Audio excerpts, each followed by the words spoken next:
Hi guys, ഇന്നിവിടെ കാർത്തിക ദീപമാണ്. ഫസ്റ്റത്തെ Karthika ദീപത്തിൻ്റെ day വന്നിട്ട് ഇന്നലെ അപ്ലോഡ് ചെയ്തിട്ടുണ്ടായിരുന്നു. ഇപ്പോൾ 2-3 ദിവസത്തെ ഇതാണ് ഇപ്പോൾ ഞാൻ അപ്ലോഡ് ചെയ്യുന്നത്. അപ്പോൾ നമ്മളിപ്പോൾ നാട്ടിലാണെങ്കിൽ തൃക്കാർത്തിക എന്നുള്ള ദിവസം മാത്രമേ ദീപമൊക്കെ കത്തിച്ച് വെക്കാറുള്ളൂ. ഇപ്പോൾ ഇവിടെ ഫസ്റ്റ് ഡേ വന്ന് നിറയെ കത്തിച്ച് വെക്കും, രണ്ടാമത്തെ ഡേ കുറച്ച് കുറയും, മൂന്നാമത്തെ ഡേ കുറച്ചുണ്ടാവുള്ളൂ, അത് എണ്ണങ്ങൾക്ക് കുറയൊക്കെ ചെയ്യും. അപ്പോൾ ഇവിടെ കോവിലൊക്കെ നല്ല ഒരു പരിപാടിയായിരിക്കും. അപ്പോൾ ഞാനും എൻ്റെ ഫ്രണ്ടും കൂടെ കോവിൽ പോകാൻ തിരിച്ച് വൈകുന്നേരമായപ്പോൾ ഇവിടെ സ്ട്രീറ്റായിട്ട് ഫുള്ള് എല്ലാ വീട്ടിലും നല്ലോണം കത്തിച്ചിട്ടുണ്ട്. ഇവിടെ അടുത്ത് തന്നെയുള്ള സ്ട്രീറ്റ്, എൻ്റെ വീടിൻ്റെ അടുത്ത് തന്നെയുള്ള ഒരു നാഗക്കോവിലുണ്ട്, അവിടെയാണ് ഫസ്റ്റ് ഞാനും രോഷിനിയും പോയത്. എൻ്റെ ഫ്രണ്ടാണ് ഇത്. അപ്പോൾ നെക്സ്റ്റ് വന്നിട്ട് നമുക്ക് അപ്പുറത്ത് തന്നെ സ്ട്രീറ്റിൽ മുരുകൻ കോവിലുണ്ട്. വലിയ മുരുകൻ്റെ പ്രതിഷ്ഠയൊക്കെ ഉണ്ട്, കണ്ടില്ലേ? മുരുകൻ നല്ല എന്താ രസം കാണാൻ. അപ്പോൾ അവിടെയൊക്കെ നമുക്ക് എന്തെങ്കിലും ചെയ്യാൻ, അതായത് എന്തെങ്കിലും എണ്ണ കത്തിക്കാനോ പിന്നെ എന്തെങ്കിലും ദർഭപ്പുല്ല് അങ്ങനെയുള്ള ഉള്ള പൂവ് അതെല്ലാം ഉണ്ടാവും, വഴിക്ക് വിൽക്കുന്നുണ്ടാവും. അതൊക്കെ വാങ്ങി നമ്മൾ ഉള്ളിൽ കയറി പ്രാർത്ഥിക്കുകയൊക്കെ ചെയ്യാം. അടുത്ത തന്നെയുള്ള സ്ട്രീറ്റിൽ നിറയെ കോവിലുണ്ട്.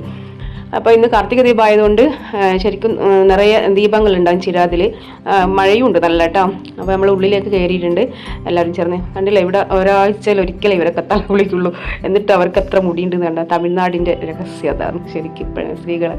പിന്നെ അതിന് ശേഷം നമുക്ക് വെളിയിലെല്ലാം ക്യാമറ കൊണ്ടുപോകാം. അപ്പോൾ വെളിയിലുള്ള നാഗത്തിൻ്റെ തറേൻ്റെ അടുത്തൊക്കെ പോയി ഞങ്ങൾ പ്രാർത്ഥിച്ച്, പിന്നെ ദേവി മഹാലക്ഷ്മി എല്ലാ ദൈവങ്ങളും ഉണ്ടാകും വെളിയിൽ. ഇങ്ങനെ ഉള്ളിലാണ് മുരുകൻ. അപ്പം ഞാൻ നാഗത്തിൻ്റെ അവിടെ പ്രാർത്ഥിക്കുന്ന സമയത്താണ് രോഷിനി എന്നെ നോക്കിക്കൊണ്ടിരിക്കുന്നത്. ഇപ്പോൾ ഇനി അമ്മൻ്റെ അടുത്താണ്, അതായത് ദേവീൻ്റെ അടുത്ത്.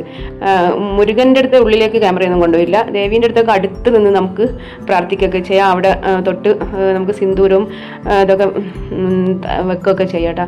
ഇതാ ദീപങ്ങൾ. ഇതിപ്പോൾ കുറച്ചേ ഉള്ളൂ. ശരിക്ക് ചിരാതിലുണ്ട്, വലിയ ചിരാതിലുണ്ട്. അപ്പോൾ അതിന് ശേഷം ഞങ്ങൾ വീട്ടിലെത്തി. അപ്പം അതായത് ഇത് 3ാമത്തെ ദിവസത്തെ ചിരാതാണ് കാർത്തിക ദീപം. അതായത് അകൽവിളക്കിൽ നമ്മൾ കുറച്ചേ കത്തിച്ചിട്ടുള്ളൂ. ഫസ്റ്റ് ഡേ നിറയെ കത്തിക്കും, അപ്പോൾ ഇത് കുറച്ച് വെക്കും. അങ്ങനെയാണ് ലാസ്റ്റ് ഡേ ഇവിടെ കഴിയുക. ഈ കാർത്തിക ദീപത്തിൻ്റെ ഇത് നമ്മൾ അവരൊക്കെ ചെയ്യുന്നവർ നമ്മളും ചെയ്യുന്നു. അതായത് നമ്മളിവിടെ അല്ല ജീവിക്കുന്നത്, അപ്പോൾ അവരെ കളിച്ചാൽ നമ്മളും ഫോളോ ചെയ്യുന്നു.